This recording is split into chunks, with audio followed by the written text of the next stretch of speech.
Hello hello, je vous retrouve aujourd'hui pour les jours 5 et 6 de notre périple londonien. Donc cette fois-ci, j'ai groupé 2 jours ensemble, la vidéo sera un petit peu plus longue. Et nous commençons ce jour 5 par visiter et explorer la banlieue sud de Londres, histoire de sortir un peu des sentiers battus. Et nous sommes ici à Clapham, une banlieue plutôt familiale, middle class, aisée, on va dire. Et ça avait un petit côté banlieue de New York, un peu genre Brooklyn, beaucoup de magasins de proximité assez sympas, de cafés, de restaurants, de coffee shop.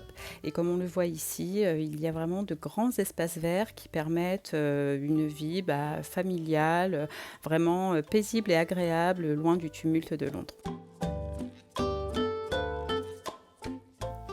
La ville est quasiment coupée en deux par un immense parc que nous avons traversé et nous sommes ressortis de l'autre côté pour explorer l'autre centre-ville où nous avons récupéré le métro et nous nous sommes arrêtés un peu avant pour déjeuner et prendre un brunch dans cette enseigne qui était très sympa.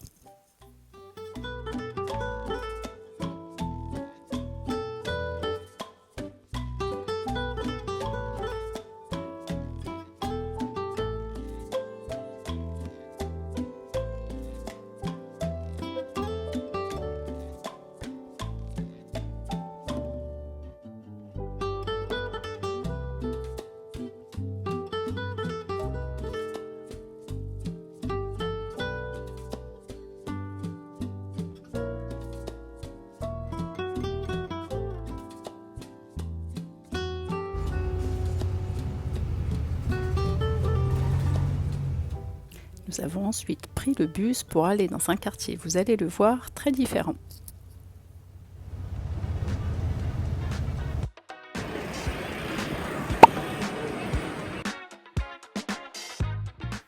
Après le calme bucolique de Clapham, nous nous retrouvons ici dans le quartier de la Battersea Power Station, qui n'est rien de moins que l'ancienne centrale électrique de Londres, qui a été reconvertie en un immense centre commercial. L'originalité du lieu est d'avoir su garder l'état d'esprit et l'architecture industrielle du site, tout en le mêlant à toute la modernité d'un centre commercial, somme toute très récent.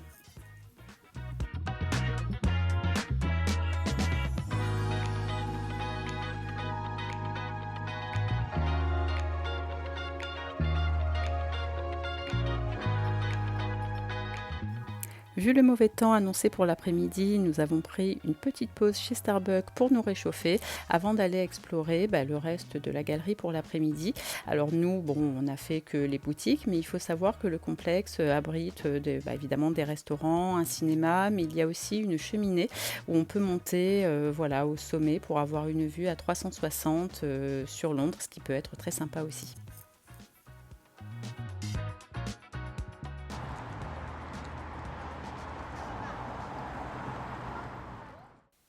Et pour finir, l'aviez-vous reconnu ? La Battersea Power Station a fait la couverture de Animals, le 10e album de Pink Floyd.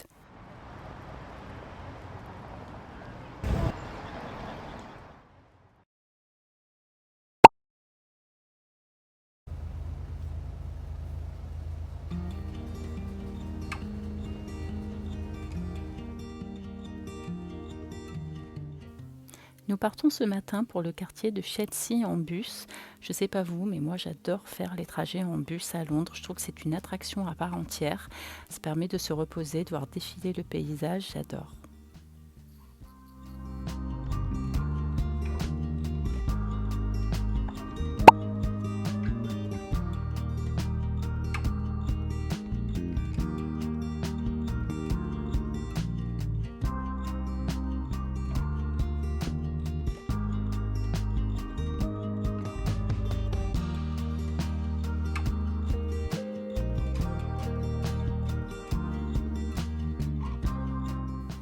À la sortie du bus, nous nous sommes attardés dans le jardin de l'église vu un petit peu plus tôt. Et puis nous avons commencé à nous balader dans les environs. Il y avait encore pas mal de déco d'Halloween, même si Noël commençait à poindre le bout de son nez. Et nous sommes tombés sur cette jardinerie, un peu dans l'esprit de Clifton Nursery qu'on avait vu au deuxième jour, en un petit peu plus petit, mais qui garde un petit peu le même état d'esprit, avec café, restaurant, de quoi acheter des fleurs, de faire ses courses bio. Donc un petit endroit bien sympa.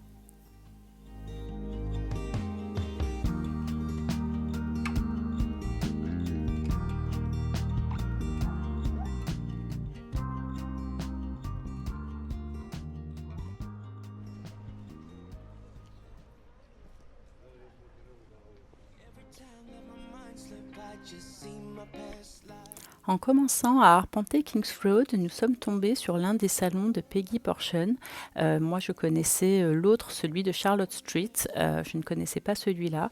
Et on n'a pas pu s'empêcher de s'arrêter pour grignoter un petit quelque chose. Can we be strangers against our fresh like a morning? What's so bad about that? So why won't you follow? Une vraie mignonnerie que ce salon de thé, tout le détail apporté à la décoration, à la vaisselle coordonnée, à tous les petits détails apportés sur les gâteaux en faisait vraiment un lieu unique. If I can't have the real you, then let me make a 3D print of you,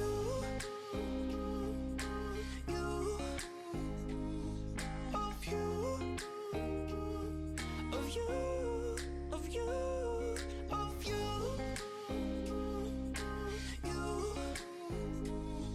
of you. De base, je suis vraiment pas fan des cupcakes, surtout avec la crème au beurre. Mais là, je dois dire que ceux de Peggy Portion, je les ai toujours trouvés super bons. Donc on s'est bien régalé avec un latte bien mousseux. Je sais plus si je l'avais pris chai ou pas. Et un chocolat pour la pépette. Et le papa s'est contenté d'un simple café très sobre. Wanna hit the reverse on what's broken? Can we be strangers against our fresh like a morning?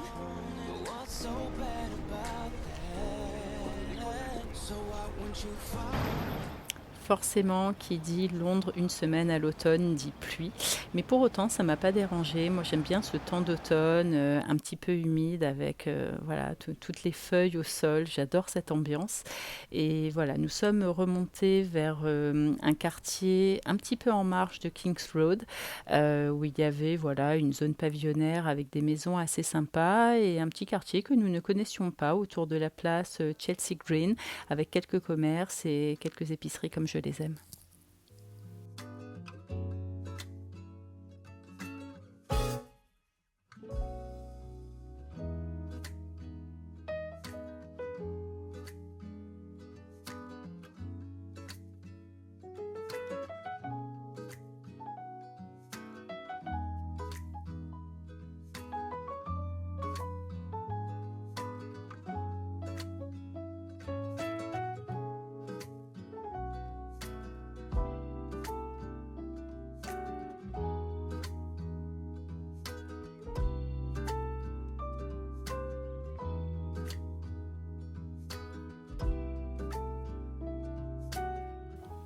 Cette rue ressemblait vraiment à un village de poupées avec toutes ces maisons colorées façon Notting Hill. Elle était très calme, pas du tout passante. Je ne sais plus comment elle s'appelle, mais c'est une perpendiculaire de King's Road et elle est très sympa à découvrir, surtout avec ce temps d'automne qu'encore une fois je trouve super cosy et plaisant.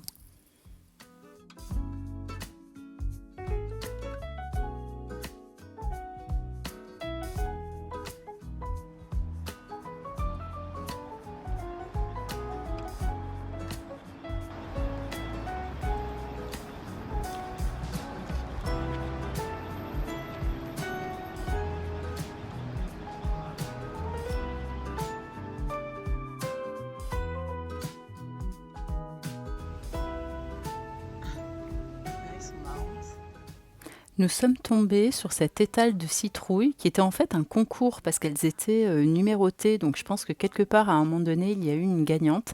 Et franchement c'était la première fois que j'en voyais des aussi originales. Franchement ça a été un plaisir des yeux et on s'est bien amusé en les détaillant. Et voilà, donc là on est dans une arrière-cour, je sais plus comment ça s'appelle, du côté de Kings Road. J'adore ce restaurant, Paul Po. On y avait mangé l'an dernier et on avait trop envie d'y retourner. Voilà, il est super chaleureux, pas très grand, mais on y mange super bien. Assez sain quand même. Bon là, on avait pris une pizza, mais voilà, il y a la possibilité de prendre plein de petites entrées un peu façon. C'est pas des tapas, mais c'est des entrées avec des portions, voilà, comme ça pas très très grande qui permet de prendre plein de trucs à la fois et voilà donc on s'est posé là et c'était très bon comme l'année précédente. You're mine.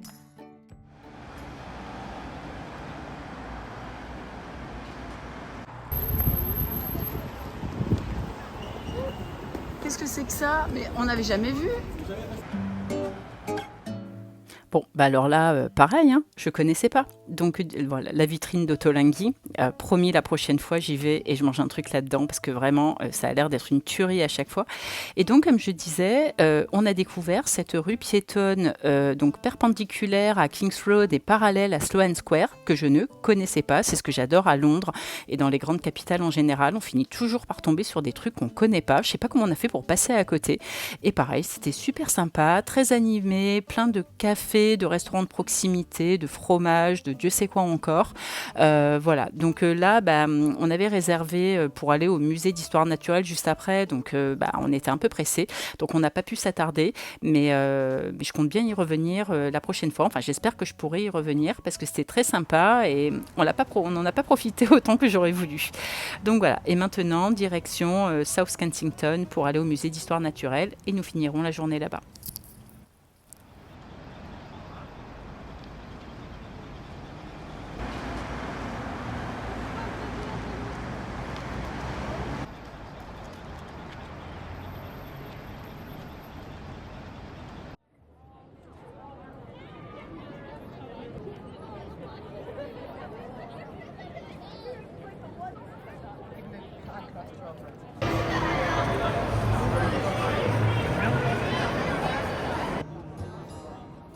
Après les dinosaures l'an dernier, nous avions décidé de faire cette année l'exposition sur les volcans qui nous met dans le vif du sujet dès l'escalator. Et c'était une exposition très ludique, hein, comme souvent dans les musées d'histoire naturelle.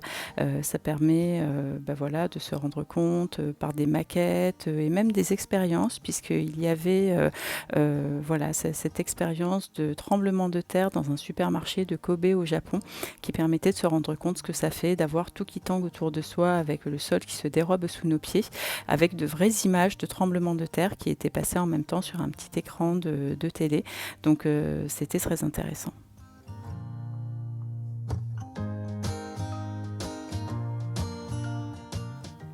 Il y avait aussi une reconstitution des dégâts que peuvent laisser les tremblements de terre derrière eux.